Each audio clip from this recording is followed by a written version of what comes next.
Welcome to Solve Crimes with Rick and Gavin. I'm Gavin Fish, and this is my partner, Rick Tracewell. Rick, kind of How's it a going? fun day, isn't it?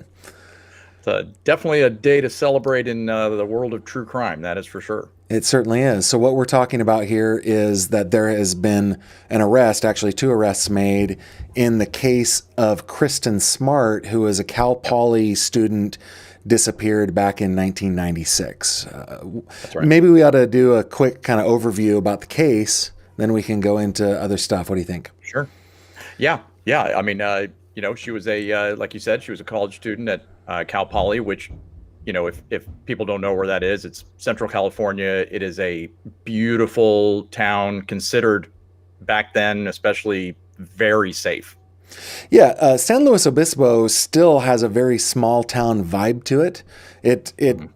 It's big because it's a California town, but it's not like a city, and it's tucked into the hillside, kind of right there on the central coast of California. Within just a little bit, small drive, you can get to Santa Barbara. You can get to a lot of really beautiful places, and Yeah, Cal I mean, like Poly's tucked like a in there. lot of like a lot of college towns, a lot of the community kind of surrounds the college and the students and faculty and that kind of stuff. In fact, there's even an army base there. It's called Camp San Luis Obispo, and I think it's a joint base, actually.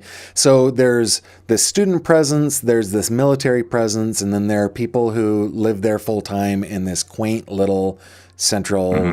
coast town. Yep. It is a safe place. So when Kristin Smart went missing, it was a missing persons case in the beginning, Hmm. the town was quite rocked. Yeah, absolutely. Yeah, and there was also some frustration with the campus police as far as their reaction to it. From what I understand, they didn't respond right away when she was reported missing by her friend, and it was over a Memorial Day weekend, wasn't it? Yeah, that's what I understand. It was Memorial Day weekend of Right, 1996. Kristin right. Smart went to a party, and basically she had a good time, right? And in the early morning hours of, I think, May 27th of 1996, May 25th, 1996. Right. Let's see. Man, I'm getting that wrong. That's Yeah, not it was May cool. 25th, Okay. and Anyway, she was 19. yeah, she was walked. Basically she was found passed out on a lawn, and a Hmm. couple of students decided to walk her home, and they were joined by another freshman student named Paul Flores, who offered to help walk her home. One student peeled off because he lived off campus and needed to go, and then they kept walking. The other student peeled off because she needed to go basically in the opposite direction. So that just left Paul Flores and Kristin Smart together. And I can only imagine that girl who left her with Paul Flores, how she's felt. This is definitely a ooh, good day for her, I'm sure. I hope that she feels better about it. Obviously, 25 years, almost 25 years, it's like 24 Yeah. years, 10 months, and a How couple could she know? days. Yeah. Yeah, how could she know? It's definitely not her fault. The fault solidly lands on the But person you know how who, that guilt stuff goes. And in fact, Kristen's friend, because the campus was really kind of barren. I mean, a lot of people take off for the holiday weekend, but the kids who were left there, Kristen kind of talked her friend into going out with her that night instead of just staying in. And I guess they went to one party, and according to her friend, Kristen didn't have a lot to drink at that point, and then her friend wanted to go back to her dorm room, and Kristen tried to talk her out of it, and she wanted to go back, so she left, and Kristen went to another party. I think that's where she was headed. She walked with her to the other party and then peeled off. But so after that, apparently she drank too much, according to witnesses, right? that's what witness statement said. So I basically, let me just kind of show Cal Poly's kind of the dorm area that we're talking about here. This corner right here on North Perimeter Road and Grand Avenue is Hmm. where they say is the last time that Kristin Smart was seen. The student that needed to peel off was going to down here to Sierra Madre Hall, and Kristin, I think, lived right here in Santa Lucia Hall. and Right. Paul Flores lived in Muir Hall. So the idea, that might be, I might have that backwards, but the idea was he lived closer. He was going to he was going to help her. She was going to peel off and go a little farther down into campus. So, yeah. Now, when Paul Flores was questioned, he gave them this story that he's like, yeah, I let her walk the rest of the way to her dorm, and I went to my dorm, but police had cadaver dogs, and that told a different story. They knew that he was lying from the very beginning. In fact, they convened a grand jury and tried to indict him, and he was not indicted. That was about 5 months after her disappearance. Right. Now, I think we should definitely celebrate something else here, because there's a guy named Chris Lambert who I'm sure hasn't slept in the last 48 hours. Yeah. And Chris started he wasn't, I don't even think he was alive when this happened, but he grew up around San Luis Obispo, had seen, the billboards basically his entire life, and was wondering whatever happened to Kristin Smart. And when he found out that she still hadn't been found, he started a podcast series, an 8-part series, as it turns out, called Your Own Backyard. And it caught fire. Like, it did really, really well. And it is being credited by a lot of people right now for basically bringing the spotlight back onto this case and reigniting the interest in Paul Flores and his father. And so a lot of people are crediting him with the arrest. Yeah. I mean, which is amazing. I think it's so great. I think it's terrific. So many kudos. I don't think he cares what Gavin Fish thinks of him, but Gavin Fish thinks he's great. Very well done. Putting together an investigative series like that is not a little work. He put his heart and soul into that. Yeah, you and I know that now. Man, he put so much into it. And he was recently featured on 48 Hours, which brought more spotlight to this case. So he really is. I do believe that people are right. The people that credited him with reigniting interest. I mean, we've seen it in some of the cases we've worked on. So it's just so great. We're like you said, kudos to him. We just sent him a fruit basket or something. Yeah, we're pleased with him. We're proud of him. Good job, Chris. Yeah. That's pretty amazing. Part of that. Let me show these. These are billboards that are around San Luis Obispo. Everybody who's local just calls the place SLO. Nobody ever calls it San Luis Obispo down there. So the SLO sheriff is who they, they put up these billboards everywhere. And after Chris did his podcast series, they added that podcast URL so that people started to see what was going on and started to remember and gave tips and everything like that. And Rick, you were telling me offline that police never really considered this a cold case, right? Yeah, that's what. That was one of the things that Chris had mentioned, and I think he had talked with the SLO Sheriff's Department, and I guess what they had said was that as long as they had leads to follow, they were not going to consider it a cold case, which is great to hear. And I mean, it must be frustrating for authorities who their gut probably told them they knew who did this, but they needed to, that's that fine line between law enforcement and city government, and trying to make sure that you have enough evidence that it's going to be a case that you can put to bed and actually convict someone. So apparently, and I'm sure as the days go on, I mean, we're coming into this pretty quick here. There hasn't been a lot of details as far as what evidence they found that kind of put him over the edge where they could arrest him. Yeah. So I looked up the arrest reports on the SLO Sheriff's website. They first, basically what they did is they had a search warrant that they, basically the search warrant was, this press release is from March 15th at 7:41 a.m. And they basically served a search warrant at the Arroyo Grande home of Ruben Flores. Flores is the father of Paul Flores, it says, who remains the prime suspect in the disappearance of Kristin Smart in 1996. The sheriff's office has been authorized to utilize cadaver dogs and ground-penetrating radar during the course of the search. This process could take potentially 1 to 2 days to complete. Traffic in the area, blah, blah, blah, blah, blah. So, okay, so I got to interrupt. One of the greatest things, you and I were like cheering, Chris parked his car right on the street where as they're doing this search of Paul Flores' home and his parents' home, and did a live Instagram Q&A.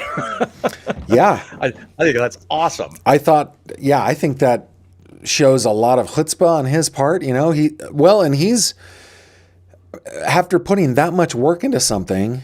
Man, I'm telling you, if I knew that Antoine Garner was about to be arrested in the case of Amanda Winkowski, I would be there.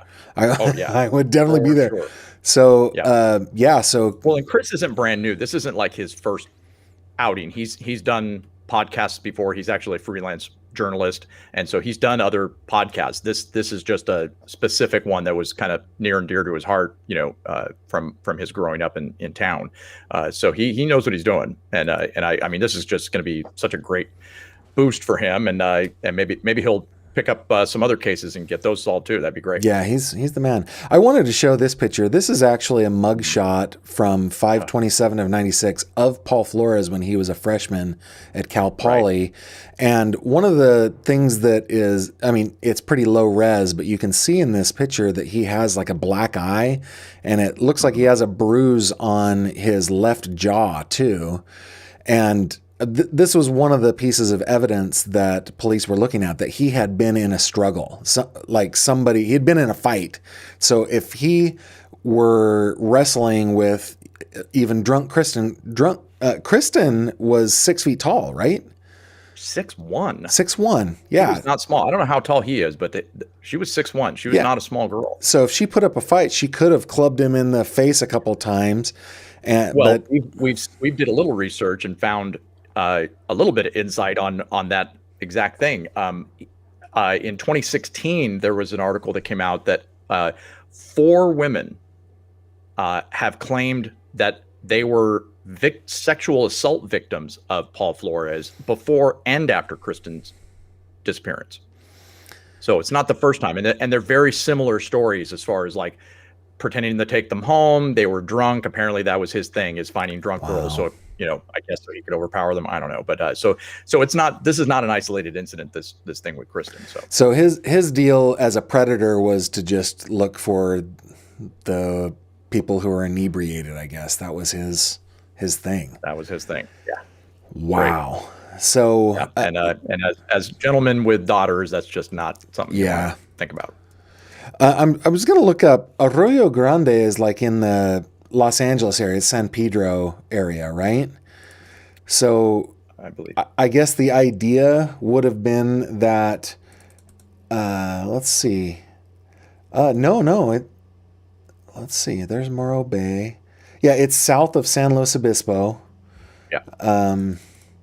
Not in the LA area, but apparently the reason I was asking that is that these photos, that's the SLO sheriff, but this is also Los Angeles County sheriff that was involved in it as well. Interesting. Well, I don't know if you know, but the Smart family actually sued the Flores family in 2002, and yes, and of course the Flores family, we're learning a lot about them now, countersued them for emotional distress. Countersued the family of the daughter. What was the lawsuit about? What were they? It says in civil court, the lawsuit was for intentionally inflicted emotional distress upon the parents of Kristin Smart by taking the body of Kristin Smart and secreting and or destroying the body in a hidden place in the county of San Luis Obispo. That's what I'm reading. So, and then secreting the Flores away. Family countersued. Yeah, secreting away. I mean, well, they're saying he was responsible for not only making her, never come home again, but also hiding her body. So, this is actually a pretty good tactic that is used frequently if a family of a victim can't get a criminal conviction. They'll try to get a civil judgment, basically, right? They'll try to get they'll win a case civilly.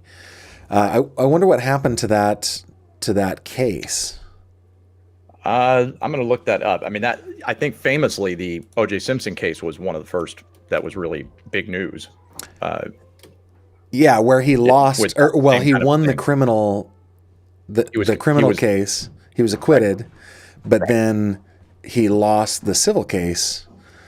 Which is really interesting. So, oh, I see. The home of Paul Flores is in San Pedro, California, but Raul Flores still lives in Arroyo Grande.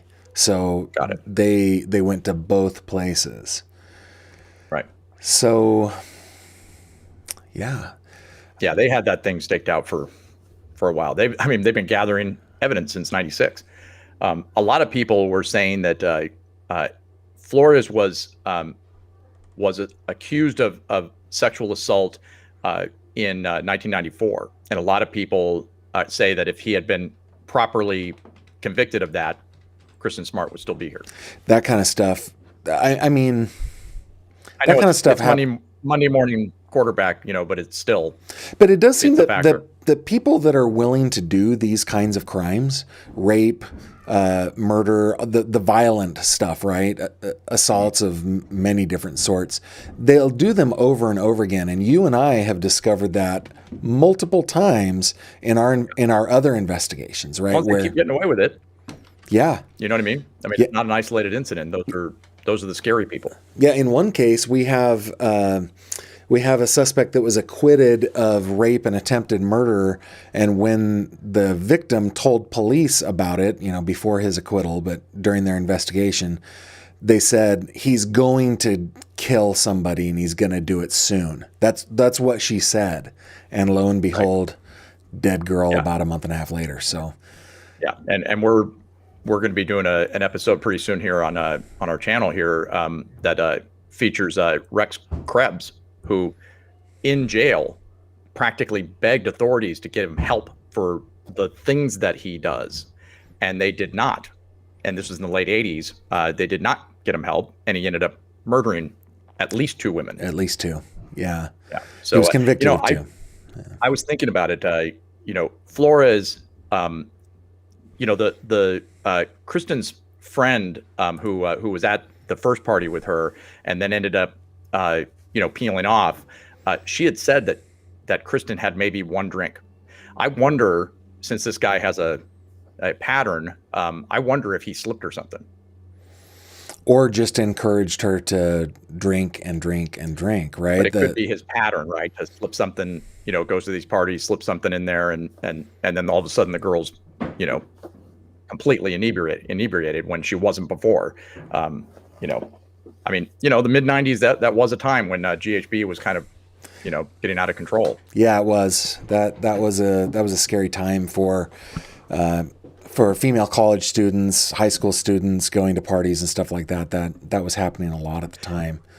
And one quick thing, I just saw something yesterday. There was a bar, and I don't know where it was, but it was from before the pandemic, and apparently a girl came up to the bartender and said, I believe I saw someone slip something in that girl's drink over there. And the bartender, I think he was the owner, went up during a band playing, stopped the band, turned the house lights up, announced to everybody that someone may have slipped something in a girl's drink. We are everything, basically stopped the entire bar for over an hour, and they got brand new drinks for all the girls.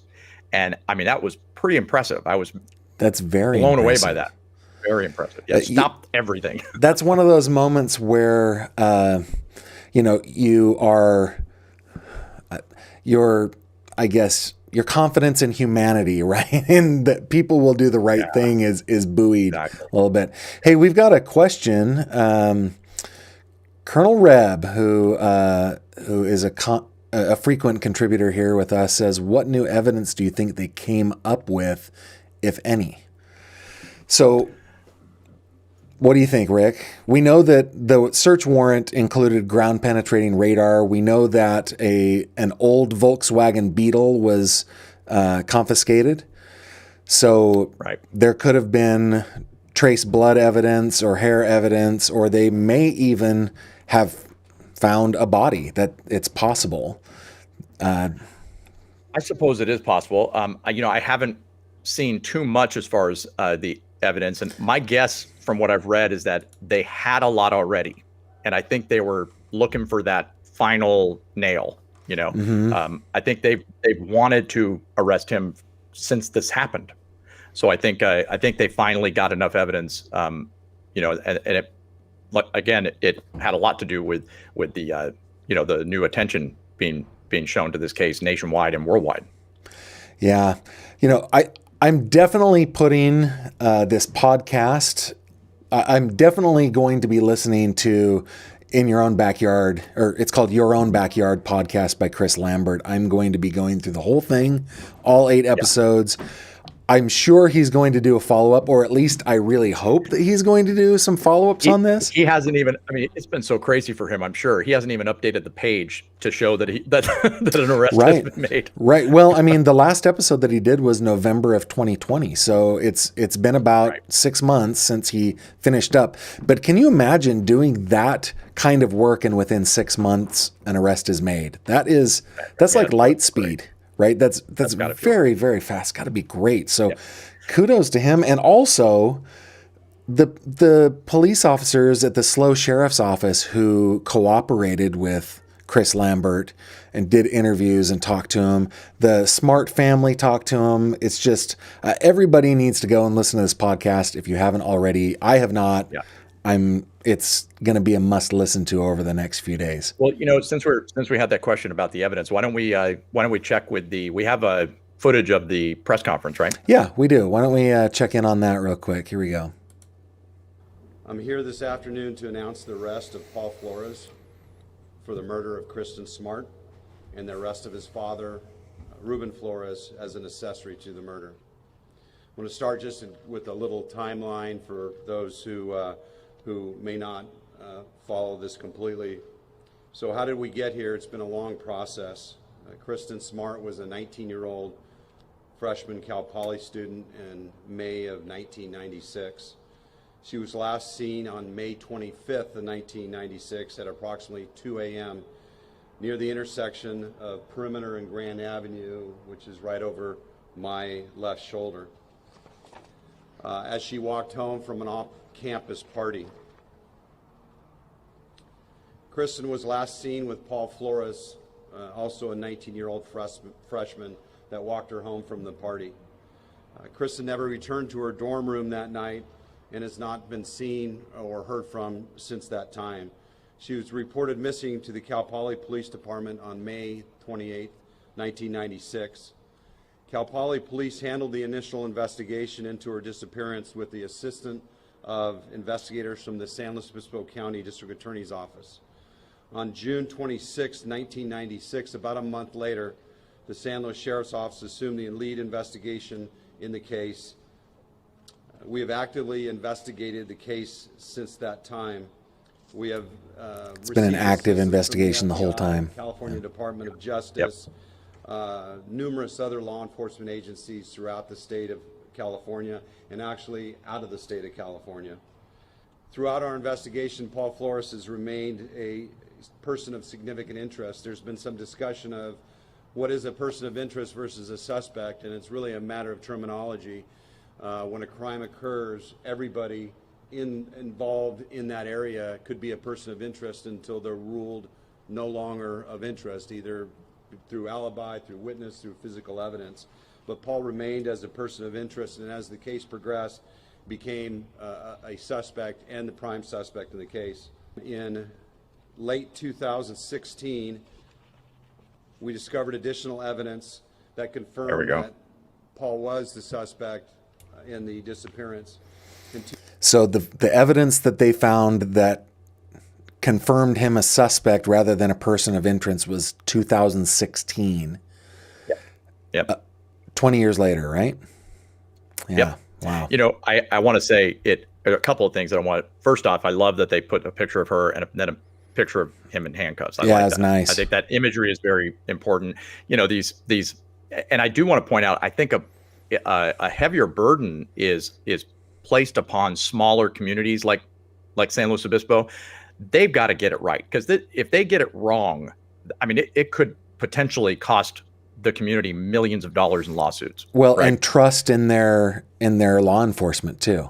Absolutely. So I can see why they would, I mean, this wasn't a quickly closed case. There wasn't a smoking gun. So anyway, right. Go ahead. All right. 2019, we interviewed several witnesses that had not been previously interviewed.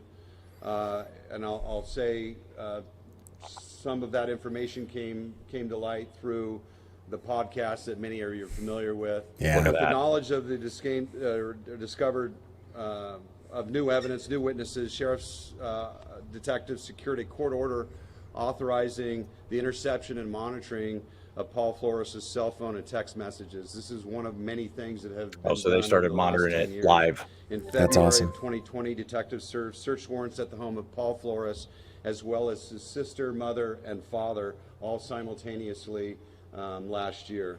Physical evidence recovered. Man, so that is such good police work, where they're going to execute those warrants at different places simultaneously so that they can't alert each other that a search warrant was. That's been a new thing awesome. because of all the instant, communication with people. Yeah. It's a very, very smart way to do it. Good. This is amazing. Searches led to the service of additional search warrant at Paul Flores' residence in April of last year. During the search warrant, detectives recovered evidence related to the murder of Kristin Smart. So as a result of this evidence. So, Colonel Reb, your question, which was, what evidence did they come up with? We don't know, but he confirmed that they got evidence when they executed those search warrants. If they were monitoring texts and calls, I mean, it could be as simple as the father and son and possibly the mother as well, talking about the pressure, right? Because police are starting to call people and that kind of stuff. And when that kind of stuff comes down, they start talking about things like, should we move the body, or did you cover it up well enough, or those kind of things. And that becomes new evidence. Yeah. Ooh. That pressure that to keep a secret like that, where, okay. About a minute left. I'm sorry. I still don't feel sorry for him. No, I don't feel sorry for him at all. But I want to talk a little bit about that after this is finished. It's about a minute left. Okay. A San Luis Obispo Superior Court judge signed 2 arrest warrants and 2 additional search warrants at approximately 07:30 this morning. Today, both were arrested simultaneously with a team down in San Pedro, California, and a team in Arroyo Grande, California. And they arrested Paul Flores and his father, Ruben. Paul was arrested for charge of murder with 0 bail, meaning he is unable to bail. And Ruben Flores was arrested as an accessory to murder with a bail of $250,000. Wow. So there we go. No, have we heard from Denise and Stan Smart? Have they done a press conference or anything yet? I have not seen it. If they have, yeah, I haven't either. I think if they do it, they probably will do it with Chris. That's what I think. Well, it'd be great. Yeah, it'd be great. That'd be really great. Yeah, dude. But I mean, it's one of those. Of course, we could never put ourselves in their shoes, but you can only imagine how bittersweet this must be. It can't be a celebration. It's not like it brings their daughter back. But. Yeah, it can't be a celebration, but it is movement forward, right? Yeah. So the thing that I was thinking about talking about here, Rick, is a conversation that we had off screen once with our friend Kenny, Dr. Clark, right, where he talked about how actually pathologist. He's a forensic pathologist, and he told us, without getting into details or anything like that, just actually how easy it is if you plan it to get away with murder. It can be really easy. Now, in the case of Paul Flores, I suppose we have to give him the benefit of the doubt. He allegedly killed, Kristin Smart. He was just probably a horny teenage, early 20s, whatever he was. I think he was a predator in training. Yeah. And so the thing that I'm taking from this is probably that, if he did kill her, and let's say that he just lost control and he killed her, which is probably what happened. Of course, it's alleged because we don't know. But then what did he do? Call his dad, and his dad came up and helped him hide things? If you want to speculate like that, hypothetically, it could be that, I think this obviously, I'm no authority on this, but I think that he was somebody who went to parties and, you and I talked about natural selection and that the lion doesn't take down the fastest gazelle. It takes down the one that's, kind of lagging behind. And I think my opinion is that he slipped her a date rape drug and made her be the slow gazelle, right? And then maybe offered to walk her home and maybe planned on raping her. But as you saw by his face, she may have fought back. She was 6'1". I don't know how big he is, but I think it probably turned into a murder. I think he was normally just a rapist not looking to kill somebody, but I think he in the moment he probably felt like he had no choice. That's well, I hope that we find out more about this. I'm really curious about that ground penetrating radar. If they buried her remains on their property and they're in a very rural area. They are, yeah, up there in kind of the hill country along the coast of California. They might be able to prove, that she was given some kind of GHB or some other kind of date rape drug. It really is going to depend on her remains if they find them. Right. Yeah, and that'd be a good question for Kenny at some point about how that metabolizes. We've learned a lot with the Amanda Winkowski case, but like you said, it depends on her. Yeah, she could be complete and utter bones at this point. And actually, what's kind of a difficult thing about that kind of thing, specifically GHB, which is gamma hydroxybutyrate, that is a compound that your body actually creates during decomposition. So post-mortem, your body, it creates this GHB, and that makes it very difficult for investigators to tell if it was. It's usually by the levels, right? It's usually by the levels, but they have to have blood or urine to be able to really know, if it was given to the victim or if it's just from the natural decomposition of the body. I'm assuming that at this point, all these years later, finding her. Clearly they have some evidence, like you said, it could be on their property or something that ties them. Or in that old Volkswagen, to her. That car. Yeah, could be. And they wouldn't need to figure out the how. Yeah, that's probably true. Story. That's probably true. It's just, I think from the perspective of Kristin's family, you and I have talked to a lot of family in the last 8 months of victims, and we have learned a little bit about what family go through, and many of them will never recover from losing their daughter or their sister or their mother. It becomes their new identity. It changes does. Everything. It's extremely difficult, and so they never become whole, and it's never good news, right? Nothing's ever good. Right. And this is just me, but I think the whole idea of getting the family closure is absolute bunk. That just, it's a complete myth. It's just a piece of it. It is something that I think a lot of people want to see, some for revenge, some for, justice. Yeah. But they never get closure. The person who killed their kid is walking around. I'm sorry. I wouldn't want to. Yeah, of course. See that. But as they get more and more information, I think it'll give the family some peace that they haven't had since '96. Like you said, it's not going to bring her back. It's not going to make everything whole. So yeah, unfortunately, there's no big giant win out of this. No, there's no win. There's only victims. There's Kristin, and then her family and her friends and her loved ones. They're all victims of what appears to be Paul and Ruben Flores.